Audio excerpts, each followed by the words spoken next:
Steve Gamache here with another episode of Chef Knives to Go Quick Look product review. And what we have this time is a very interesting, kind of striking looking knife. This is the Saji Rainbow Damascus Owlgami or Blue No. 2 Gyuto 180mm knife. And I brought the box out just to show you they come in a presentation wooden box enclosed in a cardboard sleeve. And so we'll pop that box open just to show you. They make a nice presentation all the way around here.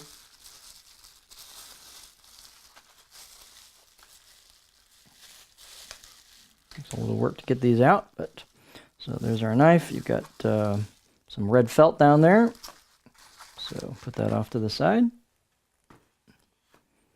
So here's the blade. We'll talk more about this finish, but you can see why they call it Rainbow Damascus. You've definitely got some different colors going on there. So the construction of this is a center hard core cutting steel of Owlgami or Blue Paper No. 2 reactive high carbon steel. The heat treat's around 62, 63 Rockwell on that. And what they do for the Damascus cladding is have multiple layers of stainless, brass, and copper, and that gives you the different colors peeking through in the grind. So it's a very unique and striking look.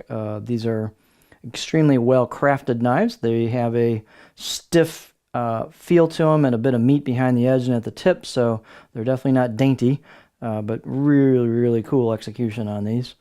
The weight and dimensions can vary a little bit from knife to knife. This particular one is 206 grams or 7.3 ounces.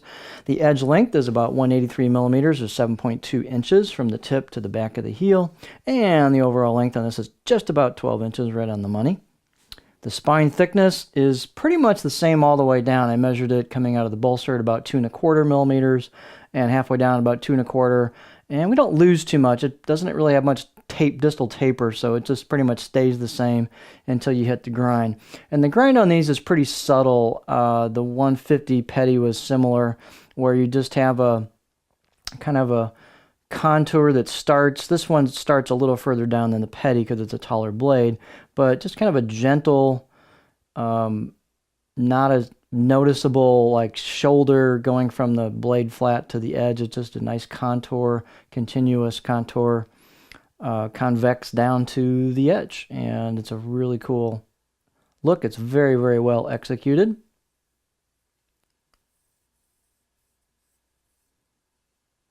The let's see, the height on this is about 44.4 millimeters. So the handle, it's got a little bit of width to it. It's thinner right here, kind of a Coke bottle design. So it thins up nicely towards the bolster and then thickens up a little bit in the back and pretty much stays the same on the width here.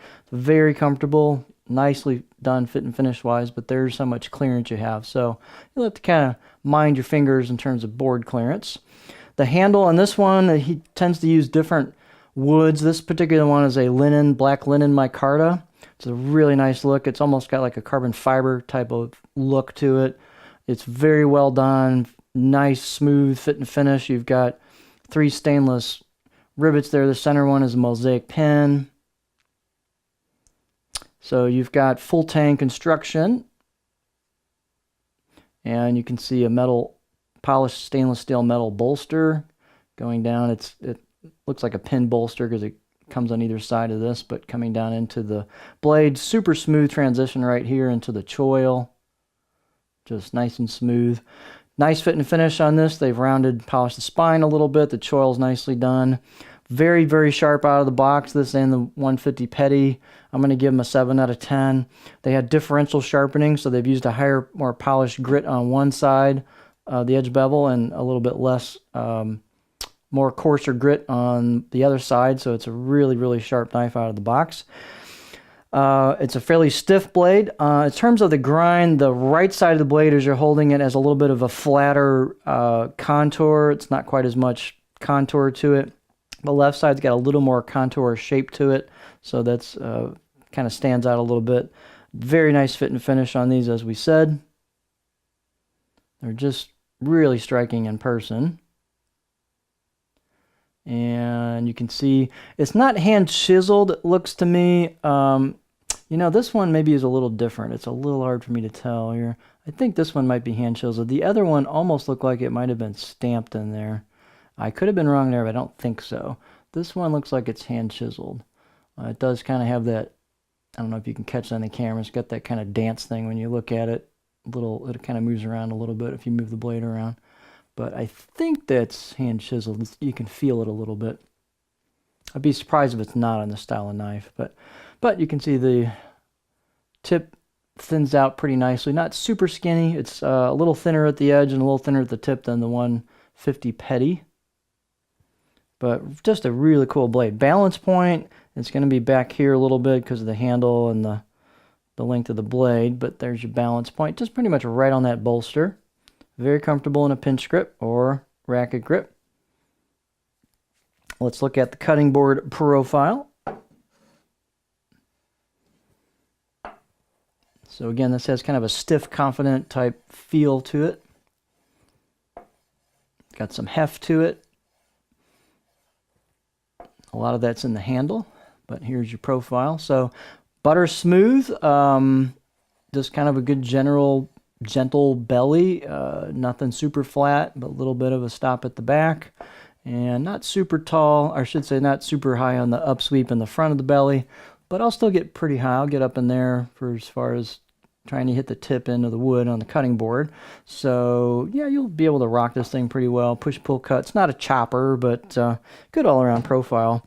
But it's just a really pretty blade. It's got a little bit of a polish to it, so it's kind of hard to tell even on some of that. But it's just really cool with those different colored metals in there.